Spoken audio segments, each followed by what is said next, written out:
It's time for Recipe of the Day. This is my grilled chicken for a crowd, and I do this anytime that I'm having people over to be outdoors at my place and I want to barbecue, because it is the easiest, surefire way to make delicious chicken on the grill that everybody likes, loves actually, and that I am not worried about. This chicken is going to be fully cooked for sure, and it's going to be delicious for sure, and it's not going to be burnt or overly charred for sure as well.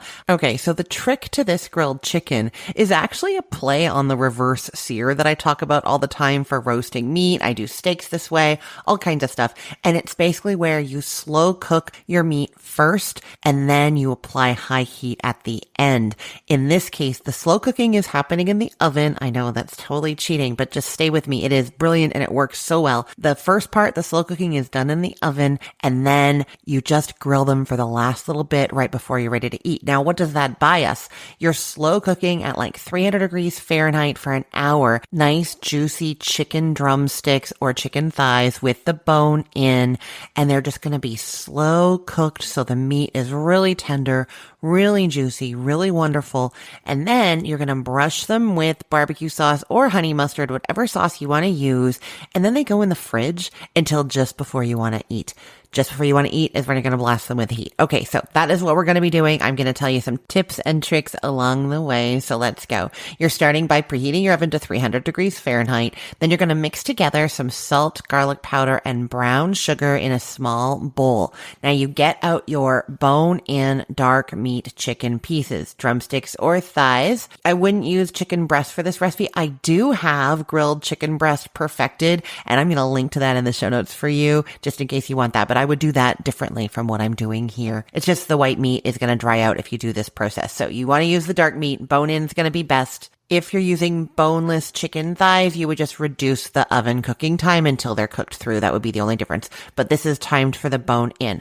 Okay, so now your chicken is going to be skinless, ideally. So if you can get skinless drumsticks or skinless bone-in thighs, get those. If not, I'm going to tell you, leave the skins on. Proceed as I'm explaining. The easiest way to get the skin off is to take it off after it's cooked a bit. They just pull right off. You could leave the skin on.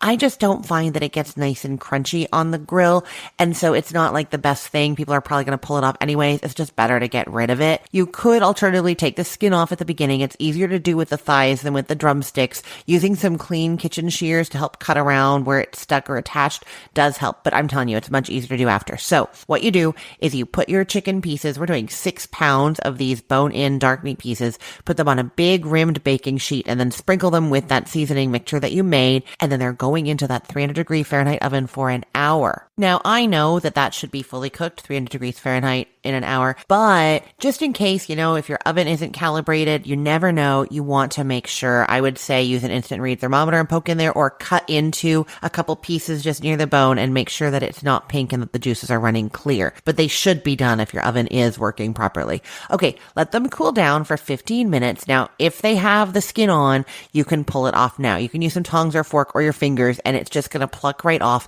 Any places that it is kind of caught, use some clean kitchen scissors and cut them there. But I'm telling you, it just plucks right off. It's really easy. Now, this is when you're going to brush each piece of chicken with about 2 tablespoons of sauce.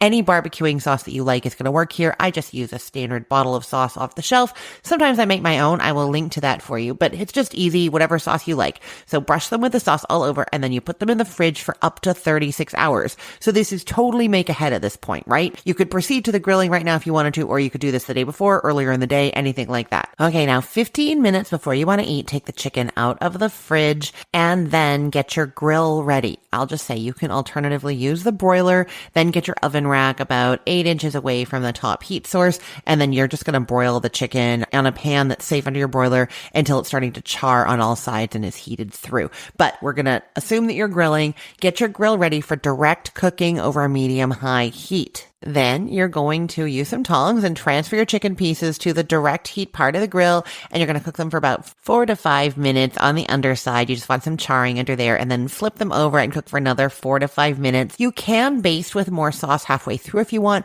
but I don't like that because it hides any grill marks that you have managed to already establish. So I just like that first initial barbecue sauce baste before they go in the fridge, before they're being grilled. It kind of seeps in and flavors all the meat really nice, and then you don't have to touch the barbecue sauce again. And that is it. At that point, just think about this. You know the chicken's fully cooked because you cooked it in the oven before, right? You know it's heated through. It's been on the grill for 8 to 10 minutes now. That's enough to warm it, right? But it's not going to be burnt because you're not worrying about, oh no, is it cooked enough? And you're turning it on there for longer than you need to. It is done. Everybody is safe. Transfer it to a clean plate and serve with lots of napkins because that barbecue sauce is messy. Okay, I'm going to put the link in the show notes, or you can head to cookthestory.com/ROTD and get it there. Everything there is arranged by date, so it's helpful to know that today is July 31st of 2025. I'm Christine Pittman from cookthestory.com, thecookful.com, the all-new chicken cookbook, or from this podcast, Recipe of the Day. I hope you have a great day. Let's get cooking.